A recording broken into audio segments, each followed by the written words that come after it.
Glória ao Pai, glória ao Filho e glória ao Espírito Santo de Deus, que vai nos dar a palavra hoje, que está em 1 Coríntios, no versículo 15, no capítulo 15, versículos 55 ao 58.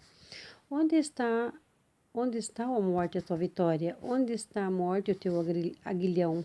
O aguilhão da morte é o pecado, poder do pecado, a lei. Mas a graça seja dada ao nosso Deus, que nos dá vitória por meio de nosso Senhor Jesus. Portanto, meus irmãos, seres firmes, constantes, sempre abundantes na obra do Senhor, sabendo que vosso trabalho no Senhor não é em vão.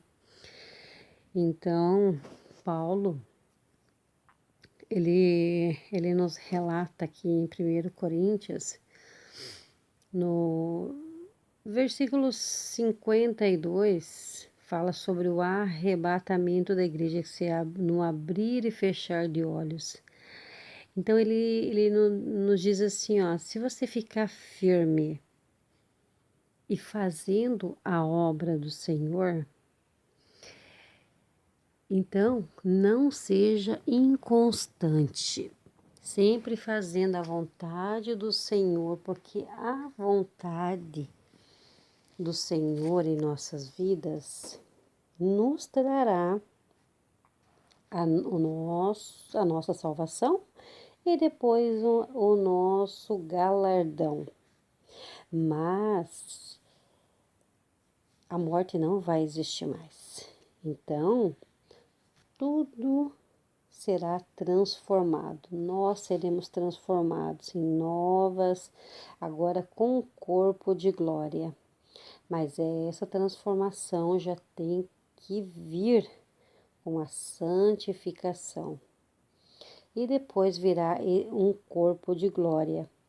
Esse corpo que é pecador, esse corpo que está enfermo, então ele se transformará num corpo de glória.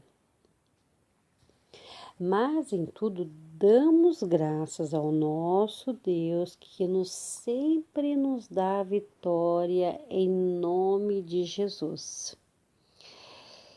Mas que a gente esteja sempre constante, abundante, fazendo a obra do Senhor. Então, se o Senhor tem uma obra, como o Senhor tem uma obra comigo, uma obra com você, então que sejamos prudentes em fazer essa obra, porque quando o Senhor vir, Ele quer nós fazendo a obra, pregando o evangelho dele e salvando almas para o reino dos céus.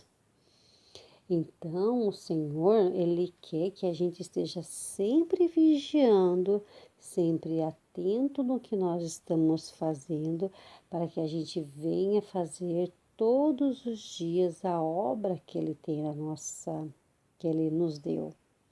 Mas o Senhor quer a gente vigilante, porque nós não podemos nos desviar para a porta larga.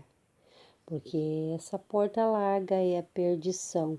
E quando você se desvia para o caminho da perdição, o caminho da preguiça, o caminho do relaxo, então você vai relaxando, você vai ficando com preguiça de fazer a obra e você vai se afastando cada vez mais. E quando isso vir acontecer, muitos serão pegos de surpresa, porque não estão vigiando no seu olhar, no seu pensar, no seu agir. Então, nós temos que estar constantemente pedindo perdão ao Senhor pelos nossos pecados. Mas, acima de tudo, temos que pedir ao Senhor discernimento espiritual. Porque o inimigo, ele coloca na nossa mente pensamentos assim, ó, como se eu tivesse pensando, olha a estratégia do inimigo. Ele coloca pensamentos na minha mente como se eu estivesse pensando e então eu pensei algo contra Deus e me revoltei contra Deus, mas é Ele que dá todo esse pensamento na minha mente, eu ficando irritada e revoltada com Deus, mas como se fosse eu pensando, mas não é. Ele joga um pensamento como se eu estivesse pensando e como se eu também estivesse me revoltando contra Deus. Então, para você perceber isso, você tem que ter discernimento espiritual, porque ele fez isso comigo. Mas quando você tem discernimento espiritual, você consegue perceber quando é você falando e quando é o inimigo montando um texto na tua mente. Então, irmãos, o que nós temos que pedir é discernimento espiritual para poder entender a estratégia do inimigo contra a nossa vida, para que a gente venha repreender em nome de Jesus, porque Paulo mesmo diz: no nome de Jesus, em tudo nós temos vitória, mas nós temos que ter discernimento para discernir no que nós pecamos, o que é a parte espiritual, que o inimigo vem tentando nos enganar.